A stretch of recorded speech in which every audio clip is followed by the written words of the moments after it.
I'm walking alone, the streets are empty. The only thing I can see is my own silhouette. I'm getting stronger, step by step. The clock is ticking, but there's no time for me.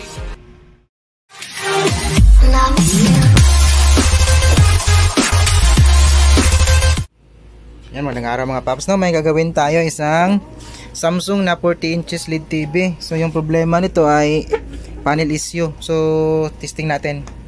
Saksak natin at dito tayo sa may mirror LED. Yun, lumabas naman yung kanyang smart logo. Smart TV na pala to.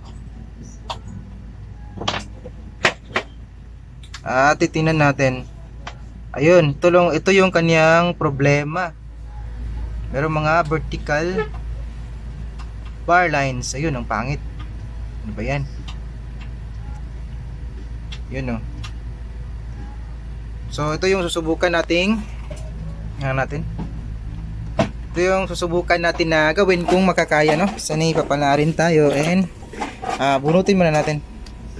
So sa mga ganong problema, meron siyang display, no? Pero meron siyang vertical bars. Kompleto po yung mga supply ng ating T-Con. So T-Con type siya. So ang gawin natin ay isolate natin to para malaman natin which side of the panel yung may problema, no? So first natin gagawin ay ito, hang muna natin yung kabilang side, yung left side natin, para malaman natin kung okay ba yung side na to or dito ba yung may problema. So tanggalin natin to, hang muna natin yan, tapos saksak ulit. At tingin tayo sa may mirror. Ayun, so yung left side na tinanggal natin yung ribbon ay naging kulay puti siya. Ayun, lumabas yung problema. Ayun, nagpipressing yung raster at lumabas yung vertical bar line sa side nung natirang flex. So alam na natin ngayon yung problema, kung saan banda yung may problema, no? So dito na side. Ayun, no, kasi nakahang yung kabila, yung left side. Dito sa my right side nakakabit, ilabas yung problema. So ngayon bunutin muna natin, tapos balik natin to, at dito naman yung tatanggalin natin para malaman natin kung titino ba yung side na to. So tanggalin muna natin, balik muna natin to. Ayan, tapos to tanggalin natin. Ayan, saksak natin ulit at tingin tayo sa may mirror. Ayun, so yung right side naman yung naging kulay puti. At yung, ayun, meron din siyang lumabas na mga vertical lines sa may side ng right side na may kulay puti, no? Meron siyang mga vertical lines na lumalabas. Pero yung side doon sa may left side ay naging normal siya. So ibig sabihin lang na dito talaga yung may problema sa may right side natin. So gawin natin dito ay diretso na tayo, bunutin natin to.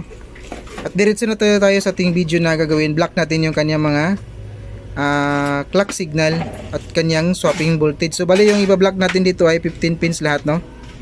Yan, 15 pins. Magbilang tayo ng 15 pins. On natin yung ating flash.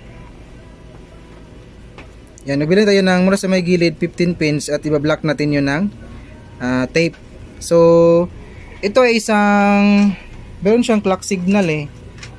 Pero ito wala to siyang side cup, pero napapa-display natin yung kabilang side, no?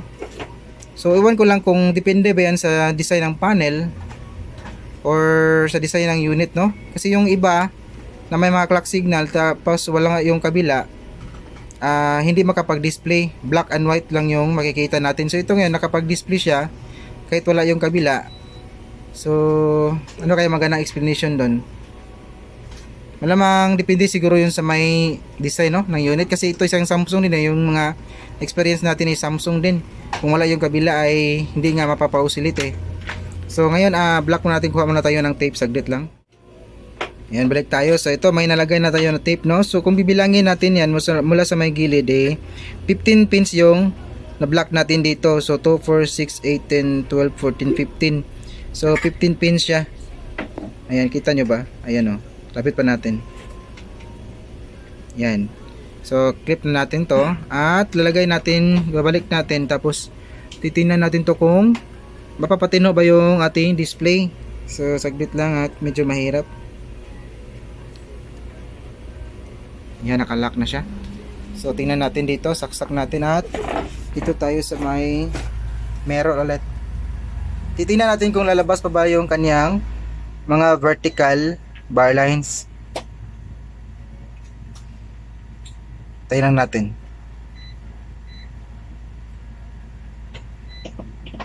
Ayun. Nawala na yung kanyang vertical bar lines na may kulay green. Ayun oh. Pero ito, may isang linya na guhit eh. Ito, kita nyo ba? Hindi ko makita ah. So, saglit lang at papakita natin. Pansin nyo ba yan, yung isang guhit na yan? Ayan oh. Sa may gitnang side. Explain natin sa may-ari no, kasi hindi na talaga ako gumagawa or sinusubukan na gawin yan eh, kasi meron tayong nagawa dati, ginawa dati na sinubukan natin eh, lumaki pa yung linya. So parang ano, basta ano, kayo na bahala kung anong tawag dun. So ito, explain natin sa may-ari na hindi na natin makakaya yung isang linya kasi dead pixel na yan eh. So dito yan banda sa may side na to. Ayun oh, kita nyo ba?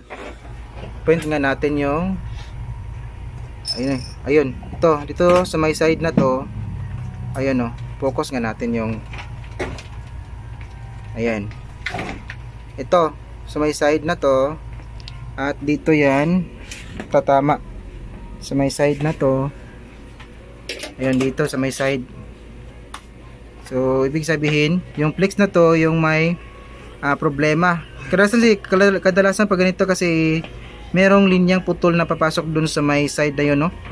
So mahirap eh kasi sobrang liit ng linya.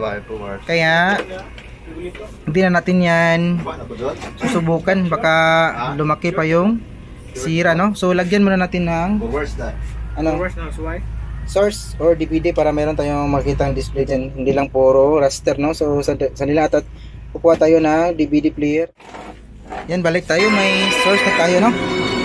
At yun, naka-play na rin yung player natin. Kunin na natin yung speaker, sobrang lakas volume pala, namang volume dito.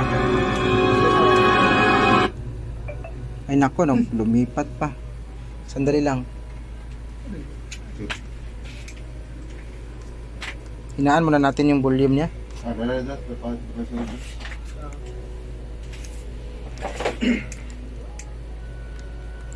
Sandali lang. Hinaan lang muna natin.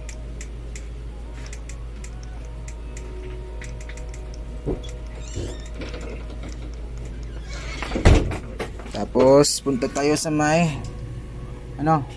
Ikaw gudawat na ni Jones pangan. Oo. Input. Ay hindi pala. Back natin. On ba natin kasi nga medyo mahirap eh. Jones. So saksak natin ulit. Ito na eh. Ano pangan? Pangan. Basta po rin, kiskisan, short o. Punta tayo sa may ano? Klaro. Sa may EB. Linya. Isa rin pag kiskis. EB. Okay. So dito tayo ulit. Ano ba yan? Weak or no signal? Ano? Pabihira talaga itong hirap. Putang higit. Ayan, ito. Ito na pala. Yun na. So meron tayong nakita ang display, no? Ayun, goods na po yung ating unit. Ayun o. Medyo hinanaan natin yung volume kasi ang sobrang lakas eh. Baka ma-CPR tayo, no? Ayan. So sanay may napulot kayo sa ating ginawa ngayon, no? Kahit simple lang eh. Sanay ka papulutan ng kunting aral. Ayan, goods na yung unit natin. So hanggang dito lang yung video natin mga paps, no? Maraming salamat sa inyong lahat. Peace out.